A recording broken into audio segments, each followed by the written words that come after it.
Praise the Lord, ஹல்லேலூயா. சீயோன் வேதாகம ஆய்விற்கு அன்போடு கூட இயேசு கிறிஸ்துவின் நாமத்தில் உங்களை வரவேற்கிறேன். இன்றைய தினத்திலும் பரிசுத்த மத்தேயு எழுதின சுவிசேஷம் அதிகாரங்கள் 22 முதல் 24 அதிகாரங்களில் உள்ள வசனங்களை தியானிக்க சர்வவல்லமை தேவன் நமக்கு கிருபை பாராட்டுவாராக. 22வது அதிகாரத்திலே கல்யாண விருந்தின் ஒரு உவமை குறித்து எழுதப்பட்டிருக்கிறது. பரலோக ராஜ்யம் தன் குமாரனுக்கு கல்யாணம் செய்த ஒரு ராஜாவுக்கு ஒப்பாயிருக்கிறது.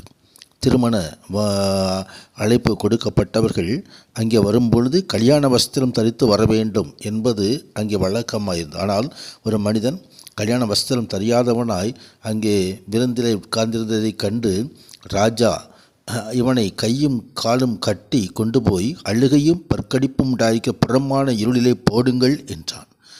அழைக்கப்பட்டவர்கள் அநேகர், தெரிந்து கொள்ளப்பட்டவர்களோ சிலர். கர்த்தருடைய பிரசன்னத்திற்கு மகிமை உண்டாவதாக. தேவகுமாரனுடைய கல்யாண விருந்தை குறித்து வெளிப்படுத்தின விசேஷத்தில் சொல்லப்பட்டிருக்கிறது. அந்த விருந்திலே நாம் பங்கு பெற வேண்டுமானால் ரட்சிப்பின் வஸ்திரம் நமக்கு அவசியம் என்று வேதம் நமக்கு சுட்டி காட்டுகிறது. நம் ரட்சிக்கப்பட்டவர்களாய் பாவங்கள் மன்னிப்பு பெற்று இயேசுவின் இரத்தத்தினாலே கழுவப்பட்டு பரிசுத்தமாக்கப்பட்டவர்களாய் ஆண்டவர் தாமே தன் ரட்சிக்கப்பட்ட பிள்ளைகளுக்கு ஒரு இரட்சண்ய வஸ்திரத்தை, ஒரு நீதியின் சால்வை ஆண்டவர் தரிப்பிக்கிறார். அதுதான் பரலோக ராஜ்யத்தில் நாம் பங்கு பெறுவர்களுக்கு ஒரு அடையாளமாக இருக்கிறது. தொடர்ந்து ராயனுக்கு உள்ளதை ராயனுக்கும், தேவனுடையது தேவனுக்கும் செலுத்துங்கள் என்று ஆண்டவர் சொல்லுகிறதை பார்க்க முடியும். தொடர்ந்து உயிர்த்தெழுதலிலே எப்படி ஜனங்கள் இருப்பார்கள்? உயிர்த்தெழுதலில் கொல்வனையும் கொடுப்பவனையும் இல்லை. அவர்கள் பரலோக ராஜ்யத்திலே தூதனை போல் இருப்பார்கள். அங்கே ரிலேஷன்ஷிப் கிடையாது, தொடர்பு கிடையாது, அங்கே உறவு கிடையாது. அவர்கள் எல்லோரும் தேவதூதர்களைப் போல இருப்பார்கள் என்பதை சத்தியம் தெரிவிக்கிறது. பிரதான கற்பனை என்று வரும்பொழுது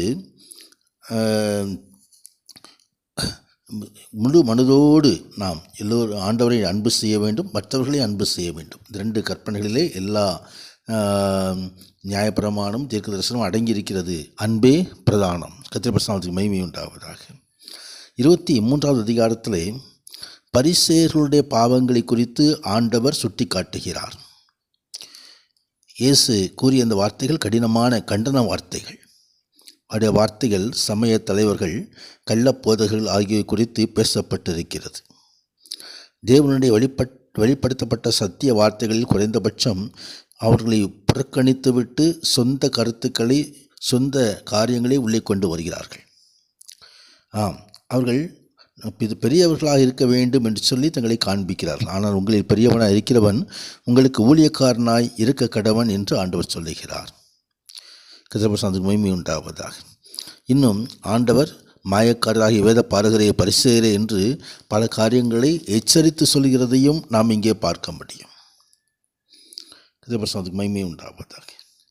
தொடர்ந்து எருசலேமுக்காக ஆண்டவர் துக்கத்தோடு சொல்லுகிறதான ஒரு காரியம். எருசலேமே, எருசலேமே, தீர்க்கதரிசிகளை கொலை செய்து உன்னிடத்தில் அனுப்பப்பட்டவர்களை கல்லெறிக்கிறவர்களே, கோழி தன் குஞ்சுகளை தன் சிறகுகளின் கீழே கூட்டி சேர்க்கும் வண்ணமாக நான் எத்தனை தரமோ உன் பிள்ளைகளை கூட்டி சேர்த்து கொள்ள மனதாயிருந்தேன், உங்களுக்கோ மனதில்லாமல் போயிற்று என்று ஆண்டவருடைய உள்ளம் அங்கலாய்க்கிறது.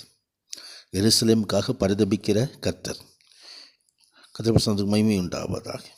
ஆனால் எருசலேமோ ஆண்டவரை புறக்கணித்து ஆண்டவரை சிலுவையில் அடைந்து அந்த எருசலேம் நகரமே கிபி 70ஆம் ஆண்டிலே சுட்டரிக்கப்பட்டு அந்த நகரமே முழுவதுமாய் இல்லாமல் போயிற்று. 24வது அதிகாரத்திலே கடைசி காலத்தின் அடையாளங்களை குறித்து ஆண்டவர் சொல்லுகிறார். கடைசி காலத்தில் உங்களுடைய வருகைக்கு அடையாளம் என்ன என்று சீசர்கள் இயேசுவிடம் கேட்ட கேள்விக்கு பதில் கூறியது இந்த தீர்க்க தரிசன வசனங்கள்.